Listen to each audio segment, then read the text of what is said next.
without further ado, let's get started. I am attempting to do two things today. So I'm gonna talk about my research activity, give a small overview. It's always hard for me to, when people ask me, what do you do, to describe it. So I'll try it here. And then I'll give a little more of a detailed presentation of an ongoing project that I'm doing right now with Jeff Boeing at USC and our PhD student, Madison Lohr. Okay, so let's get started. So broadly, I guess how I would characterize my research is like working on these three themes: data innovation, figuring out new ways to use data differently, to use data innovatively, to source data innovatively, focusing on housing, specifically rental housing, and then with the overall goal of what can we as planners do to achieve inclusive urbanization. And under this umbrella, I think there's probably three broad issues that I care about. So access to opportunity, social mobility, and processes of exclusion and marginalization. And as I'm a housing researcher, I'm looking at how these play out through housing and in cities. Geographically, I focus on North America, so I have a couple of studies in Canada and in the US, and Asia, so China for my dissertation work and ongoing research, and more recently with projects in India as well. Okay, I'll go into a little more detail of what I mean. So as I said, these are kind of the broad categories of issues that I care about. There's some overlap between them. Under the umbrella of access, looking at access to opportunities through housing, I have a couple of projects listed here. So the first one, if you're interested, you can go check it out. There's a cool website now. It's the Housing Assessment Research Tool Project, which is a big interdisciplinary CMHC-funded project for which I'm in charge of the housing needs assessment. So basically, the goal of that project is to better understand the housing situation in Canada. There's a lot of provinces now mandate to produce housing needs reports, but there's no standard methodology.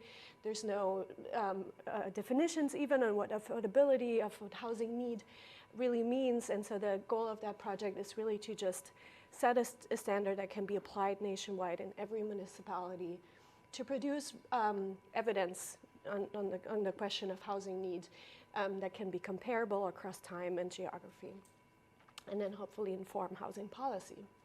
The other big area, or the project that I'm working on, is using, and this is part of what I'm talking about today as part of this, is looking at shared housing in Los Angeles. So for my dissertation research, I studied incredibly crowded room sharing in China, and so this is sort of an extension looking at a different geographic context, Los Angeles, but a big city, a competitive labor market, an unaffordable housing market, and looking at different processes within shared housing. So for one, kind of the idea of sharing as a way to carve out affordable access in places that are deeply unaffordable, both in terms of achieving prices that are affordable, but also since sharing is a sort of a bottom-up strategy to configure existing housing stock into housing that meets the demand that is currently unmet, kind of looking at how sharing can happen in single-family dominated neighborhoods, in much more expensive and exclusive neighborhoods, and getting an understanding of that process for Los Angeles. I also look at the idea of who is actually sharing. There's a narrative of, it's the young professionals, it's everyone is sharing now. But if you look at the advertisement text, you can see there is actually pretty specific language in how people communicate, who they're looking for, who they are themselves. And so that second project under this umbrella looks at the language in advertisement text to better understand how accessible is this market really and who is in the market. There's also some implications for transportation and for neighborhood change, as you can imagine.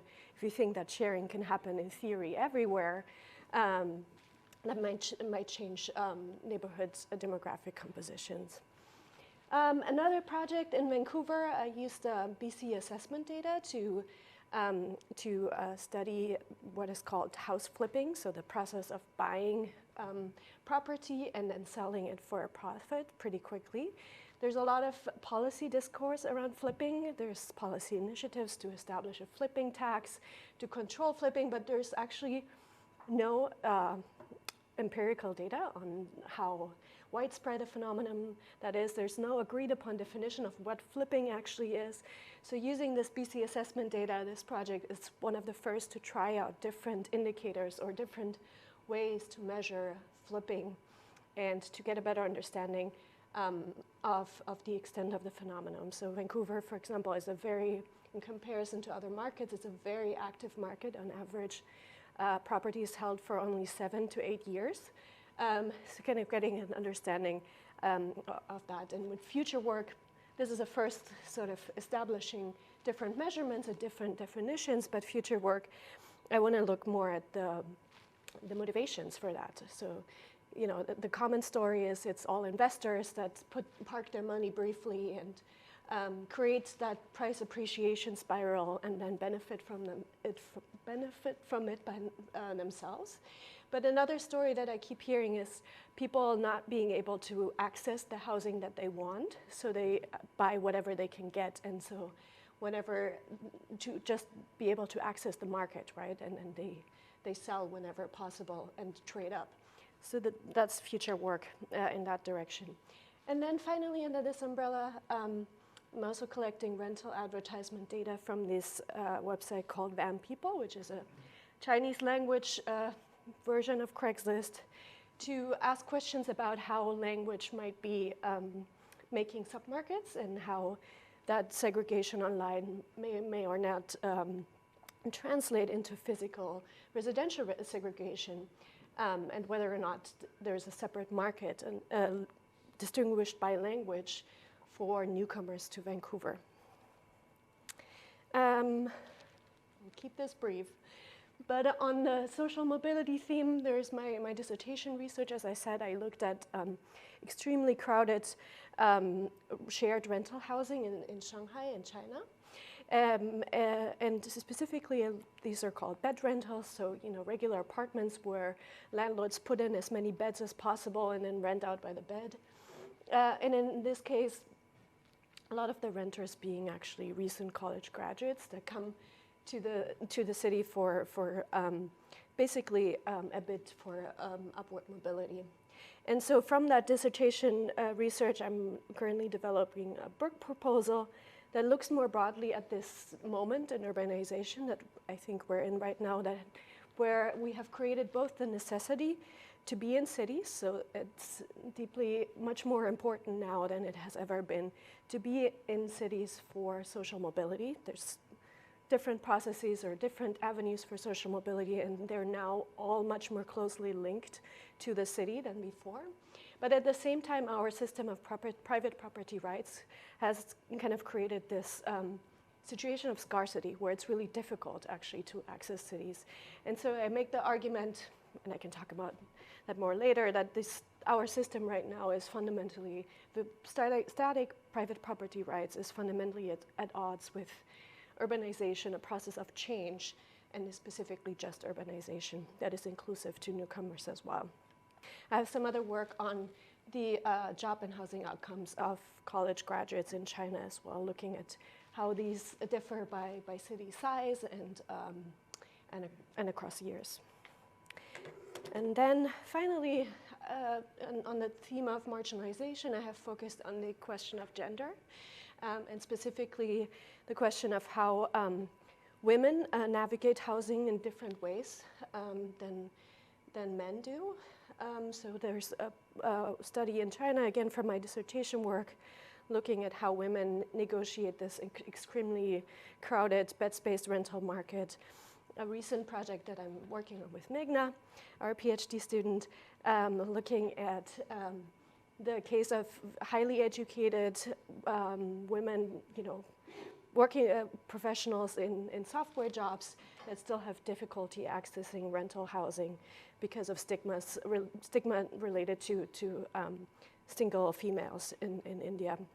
And then finally, this is what I'm going to talk about today in more detail, looking at the question of gender within that Craigslist data project that I mentioned earlier. Okay, so I'll move to the second part.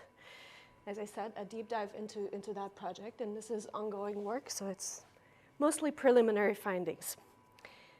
I'll start with a bit of background. So there's all sorts of data that suggests that shared housing is on the rise. There's more shared housing now than there has been 10 years ago, and it continues to grow as a housing submarket. And earlier works kind of characterized shared housing as a kind of a student solution, maybe recent graduates, or as a way of, for family and friends to extend a safety net in case of housing situations of housing distress.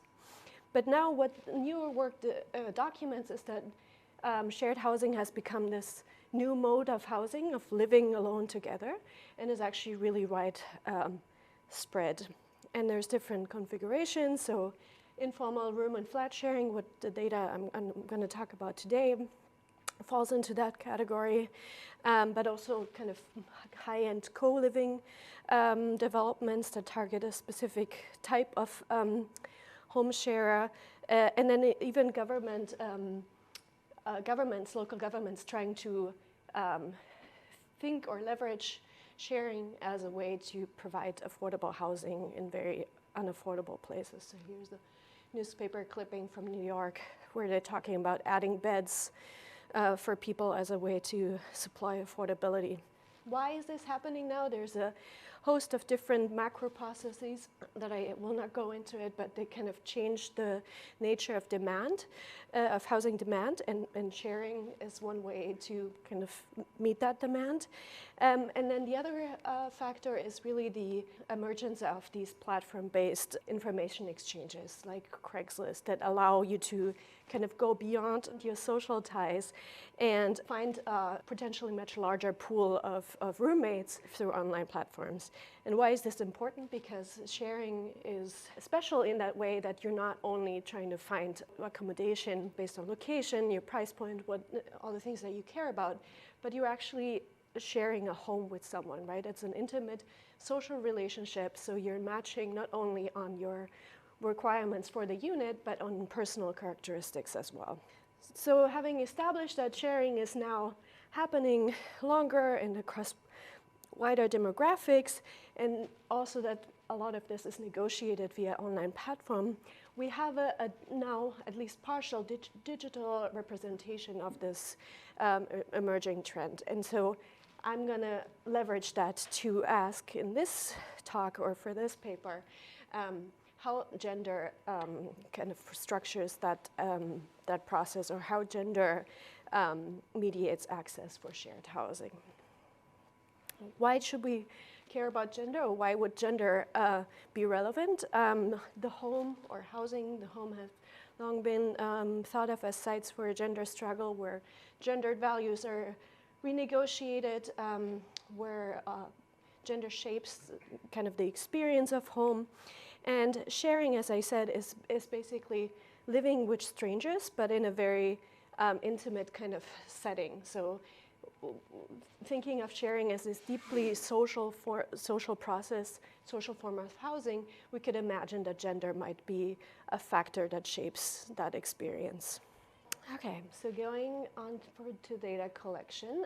As I said, the study took place in Los Angeles County. I did my PhD there, so I'm familiar with it, but another reason to choose Los Angeles is because it's a majority renter city, diverse, very highly unaffordable, and one of these typical cities that receives a lot of turnover, a lot of newcomers. So decided to focus on Los Angeles County and web scrape data from Craigslist, so you could see kind of a screenshot here. There's these two categories that we're focusing on for scraping or collecting advertisements. So one's the regular housing apartment category, but then there's this separate rooms and shared category, which allowed us to identify those separately. So we scraped for roughly 9 months, a little less than a year. Daily collected 500 advertisements from each category, and had this kind of algorithm with randomized start times and pauses to make sure that we're not systematically excluding advertisements based on when they're typically posted. So all of that yielded a raw data pool of roughly 250,000 of advertisements. But as is the case with this kind of bottom-up sourcing of data, there's a lot of cleaning involved. So as I said, it initially ended up with about 250,000 of advertisements for this time period, but then had to take out some that weren't actually in Los Angeles County. As those of you who have seen an advertisement on Craigslist, they usually have a little coordinates, so the advertisement data can be geolocated. We can exclude the ones that aren't actually in LA County. We can exclude the ones that we scrape twice because of overlapping collection times. And then sometimes people also repost an ad. Looking at the text body, we can identify that it's actually the same ad, but can be posted again to increase visibility. So also took those out, leaving us with roughly half of the initial data. And today, I'm only going to focus on the room data. So the shared housing listings. Okay, so as a reminder, this is kind of the overall research question. To address this research question, I looked at the advertisement text. As I told you, so this is a kind of a screenshot from a typical advertisement. Those of you who have used Craigslist will be familiar with it, but you have sort of some key parameters here: price, availability, location, those sort of information, but then there's this big chunk of advertisement text, which you could think of as communication, right? This is like the lister trying to talk to the prospective roommate, trying to basically convey information on who are they trying to attract, right? Like they're talking about what the potential roommate should look like, and it may also talk about themselves to signal a certain roommate that would be desirable to them. They might talk about the sharing arrangement that they envision, and as you can see here, highlighted, I don't know, it might be a little small on the slide, but there's very commonly some sort of reference to gender when you're describing either yourself or who you're looking for. So we can use this text data in each of the advertisements to look for ways that gender comes up when listers are trying to talk to prospective tenants or roommates. And the way that I'm using the data is with something that I call qualitative coding assisted supervised machine learning. So a combination of qualitative coding and automated processing. And I'll talk about this in a little more detail. Okay, first thing to do, just to get you a sense of whether gender is relevant at all, we created this kind of dictionary of gendered language, so words that signal gender, like woman, girl, man, boy, guy, dude, all these things with a combination of a reverse dictionary and this word-to-vec library. And then we did a simple frequency search. How often do any of these words appear in the text data? So if I just look at all the words, you can look at, just clean out the stop words and just look at how often do any of the words appear in the text. And you can see the first kind of gender word is female, but pretty low down in the list. About 20% of ads mention female. And in a separate process, we did some qualitative coding assisted machine learning to kind of parse out the different themes in the advertisement text. So themes could be, talks about the unit, talks about logistics of renting, talks about the people involved, right? And so we isolated the sentences in the text that talks about people, basically. So instead of looking at all words, I'm now searching only the words in the text that talks about people. And we can see now female, again, is the first kind of gendered word that comes up and is already much higher up in the list. And then, again, from our qualitative coding process, we isolated a couple of keywords related to that communication between lister and potential roommates, so something like seeking, looking for, preferred. And then, again, can do this frequency search just around the keywords, and now we see, like, first two are sort of unspecific words, but then female is the first gendered word and is the third most common word that comes up in association with this keyword. So it seems like gender is very important when people talk about themselves, when they talk about the potential person that they're trying to attract. So we can break up the entire body of advertisements, so all the text bodies, into sentences. So then we get about 1 million or so individual sentences. And we can isolate how many of those contain any gendered language. So about 3% of all the sentences include a gendered word. But if you look at the ads, almost half of the ads have content that is related to gender in some sort of way. And these sentences now become the focus of our analysis. So as I said, first we did this qualitative coding process where we hand-labeled a subset of the data, about 2,000 randomly selected sentences to get a sense of how gender comes up in that text. And then we came up with this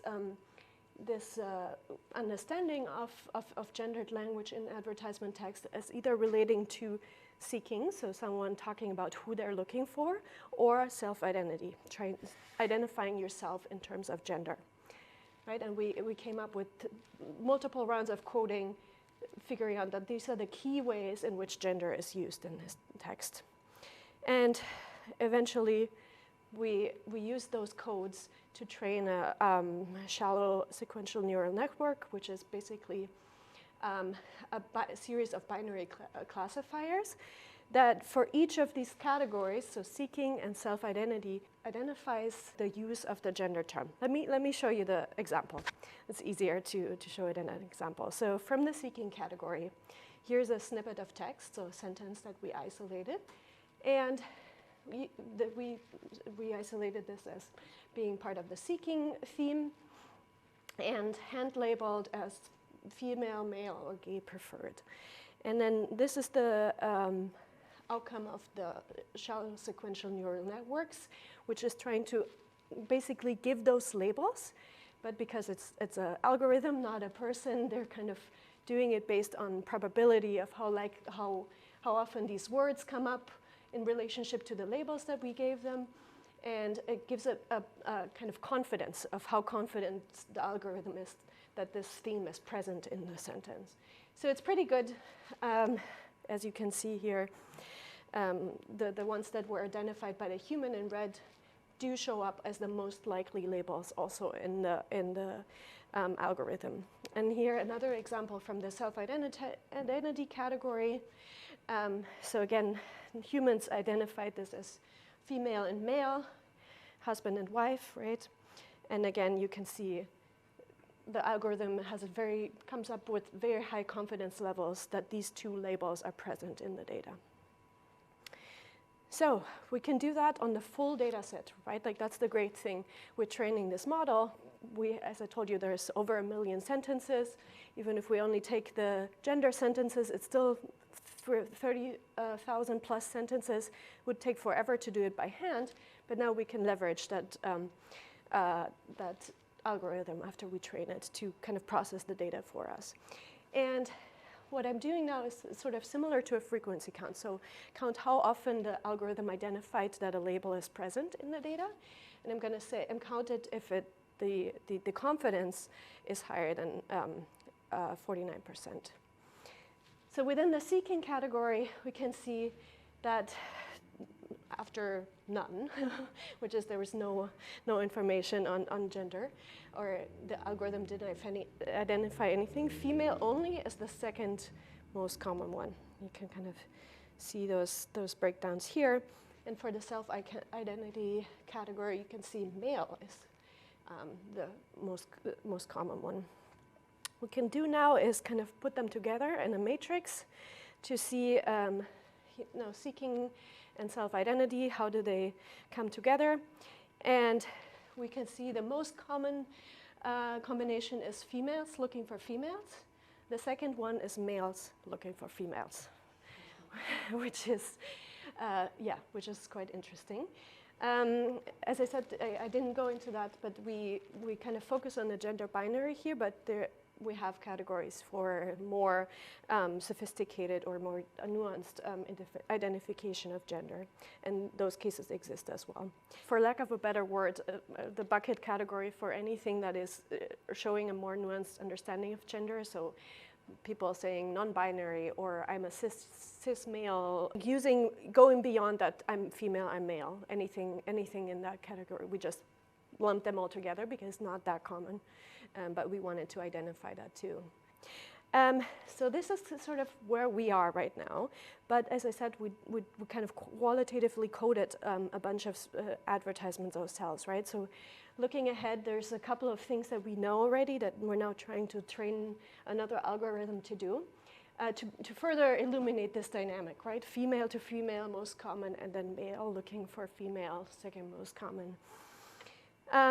So here's a couple of examples for people looking for someone that is of the same gender or sexual identity, and then actually a lot of these examples of males looking for females with sort of less than kosher motives. So you can kind of see, I mean, this one is my favorite. Why is rent so cheap? It's a studio we'd be sharing. It's also a shared bed. It's kind of explicit, but you know, this can give you an idea of what we're trying to do next. Is kind of further illuminating why do females look for females? Why do males look for females? And again, using this processing algorithm to extract those themes from the raw text data.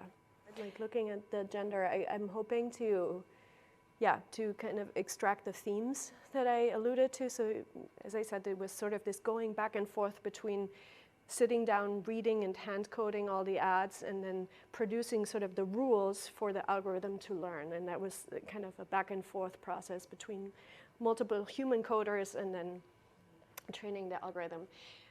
So for just identifying these gendered sentences is fairly easy because the difficulty with this, or it becomes more difficult the more complex the sentence or the more complex the themes are. For humans, they're easy to understand when we read this, it's a shared bed, what this really means, right? But to train an algorithm is much harder. So with these gendered sentences was a sort of limited amount of words that would be used and a limited amount of ways that gender would come up, so it was easier to train that. Getting to these themes is going to be a bit harder, so this is kind of the next challenge. But I guess more broadly then we can think about how, so what from the qualitative coding, what came out is that females looking for females is mostly like related to safety and concerns for basically you're inviting a stranger to live with you, right? So then women feeling more comfortable having other women live with them that they don't know beyond, interview maybe. And then the other one is this sort of predatory, extractive way where men, predominantly men, kind of use their power as existing tenants to extract that kind of sexual favors and other obligations. So in a way, it's a way to demonstrate how deep the affordability crisis really is if it comes to, asking for sexual favors in exchange for a place to be, to live. But yeah, working on that. So again, from the qualitative coding process, it seemed there's a lot of these more predatory texts in the kind of Hollywood area. So I was wondering if there is something there, maybe related to the precarious nature of employment in the entertainment industry, but exploratory at this point. But yeah, I assume that there will be some spatial variation within Los Angeles as well. So in this other project, based on the same database, we're looking at language of exclusion. I also looked for race, but people very rarely explicitly identify race. It's interesting, like sometimes they will self-identify, but it's very rare that you see something like, I'm looking for I don't know, a white woman or something like that.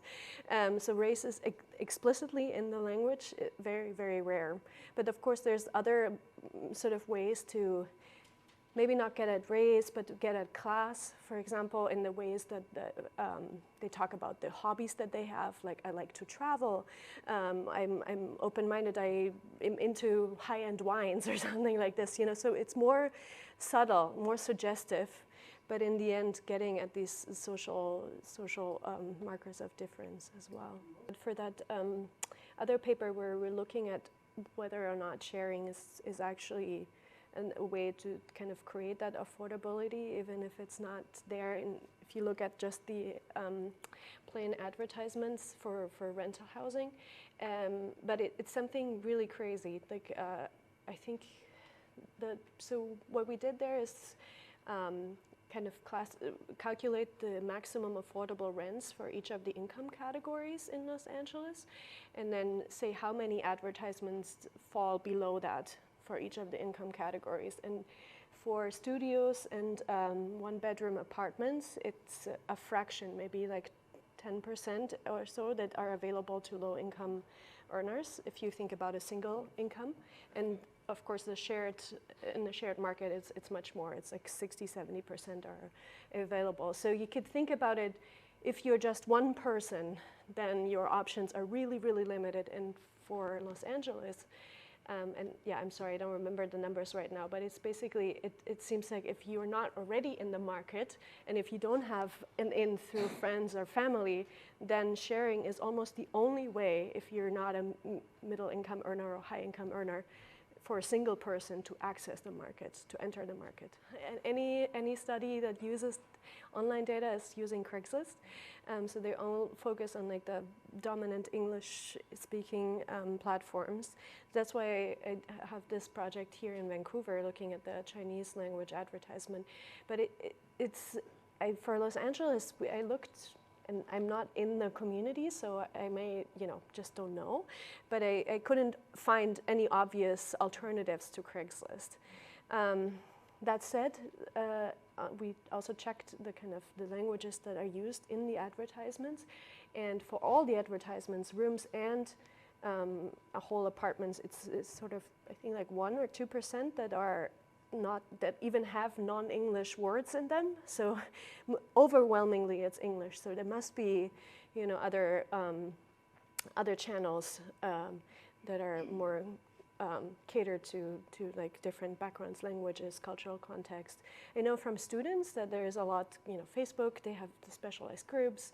There's for Chinese international students, WeChat, they have channels where they talk about housing.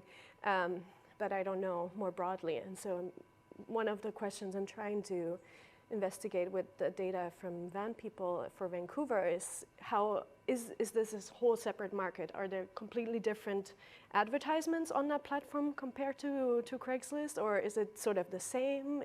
But if they're the same, are they talking about the places in the same way, or is there a different way or culturally specific way to talk about features of the housing that may differ across platforms? But right now there is no research on that, and I think it's a big gap.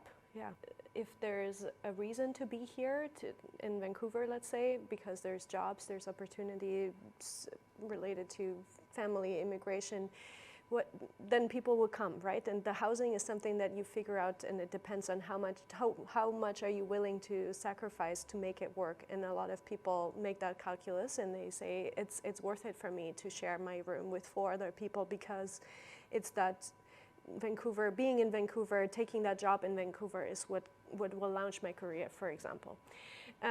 So yeah, I absolutely agree. Like, if we don't provide the housing, people will find other ways to make space for themselves within the existing housing stock. The whole project kind of started from wanting to push back a little bit on this notion of like sharing as a solution, because I think it is not wrong. People do that to solve their housing problems, but as this project and other projects where you look at language of exclusion show, is that it really comes at a cost, right? Like privacy, autonomy, and then being subject to a different kind of power dynamic in a very intimate space, right? And then you can think even about the psychological implication of that. If the only way that you can find a room in Los Angeles is by sharing a bed with a man that you don't know, I mean, that is a very high price to pay, right? So thinking a little bit more about, sure, we can increase the intensity of how people use space, and some of that thinking is important to you know, rethink maybe how much, what do people really need, and those conversations are important. But on the other hand, it's not, what is happening right now is not a valid solution if it pushes people into these potentially dangerous and at the very least precarious situations that are, you know, affecting them at their bodily level, right? Like safety, psychological well-being, all these factors.